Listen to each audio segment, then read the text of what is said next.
The tugboat, for its size, is the most powerful craft afloat. And the star tugs are the power behind the docks and waterways that make up the big city port.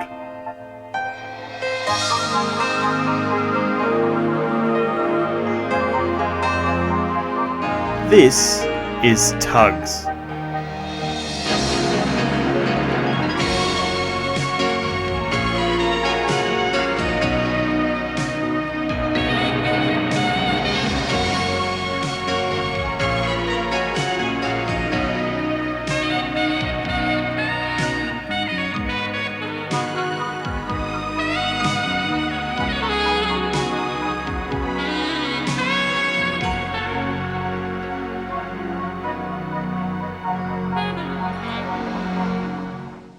A short-lived TV series, Tugs was created by Robert D. Cardona and David Mitton.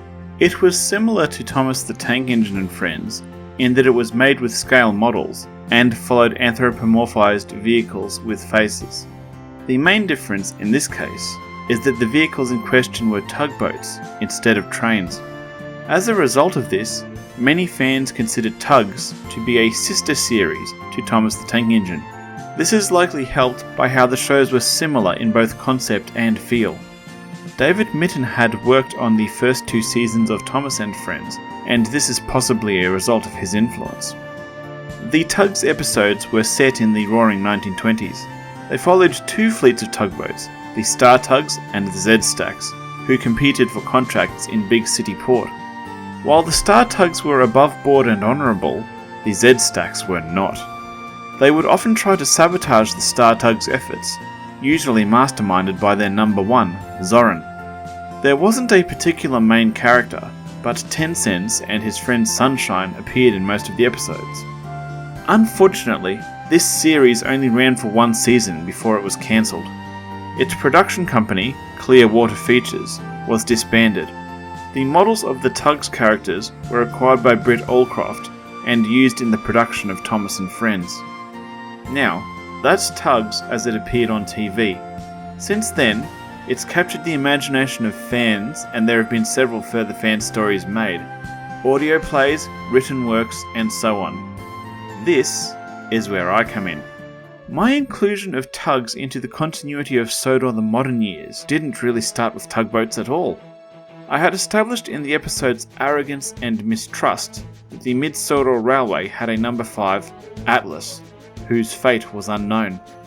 I had learned that on some early maps of Sodor, there was a short railway line running from Harwick to Cregwear on the north of the island. On some maps it was narrow gauge, on others it was standard. As such, I figured that could be where Atlas ended up, but it was a small operation used for zinc mining with just Atlas on his own. Story-wise, there isn't much you can do with a single engine on a small line. This is also why I haven't done much with Eric on the Kirk Ronan branch line after coming up with him. We can just assume he's running his line, quietly and smoothly. Anyway, as such, Atlas needed someone to interact with. At this point, I realised 2 things. Firstly, that his railway line, the Harwick-Cregwear Tramway, ran along a river for a significant part of it.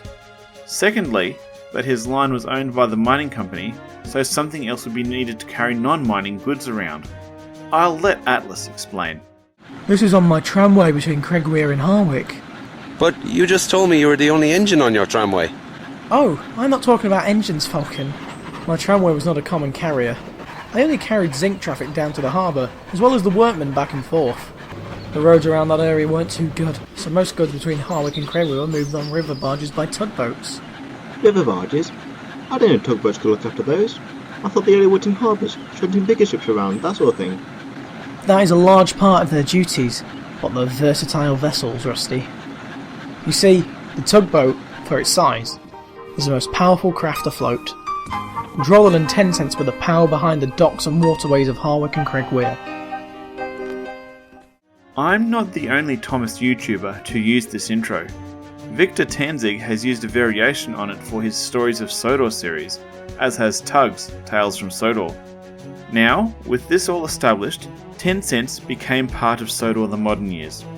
It was later explained that he was sent over from the United States during World War II, along with two of the other star tugs, Hercules and Big Mac. Hercules reached England with 10 cents, but Big Mac got separated from them in the English Channel. They'd been spotted by a U-boat, and Big Mac stayed behind to distract it, allowing 10 cents and Hercules to escape. That's the last they heard of him. Later episodes of Sodor the Modern Years established that 10 cents was still around on Sodor in the present day, doing contracts at harbours all around the island. In 2011, however, he was getting worn out and was on the verge of being scrapped. Edward and Boko got wind of this. With Emily Hatt's help, they were able to put 10 cents in contact with the Norramby Maritime Heritage Society. The Heritage Society purchased him and have set about restoring him. The events of the Tugs TV episodes also became canon to Sodor the Modern Years. The most obvious example of this is in a scene from Adeline the Phantom Engine, in which Harris, the Ministry of Defence engine, recounts the events of the Tugs episode Munitions. He uses it as an example of what happens when people are careless with that sort of cargo. I have been asked about which versions of the Tugs episodes are canon, as most of them have got both 15 and 20-minute edits, which change some of the events. The answer is that it's whichever episodes I have been able to find. So, for those who are unfamiliar with Tugs, that's who 10 Cents is and how he came into my series. Thanks for listening.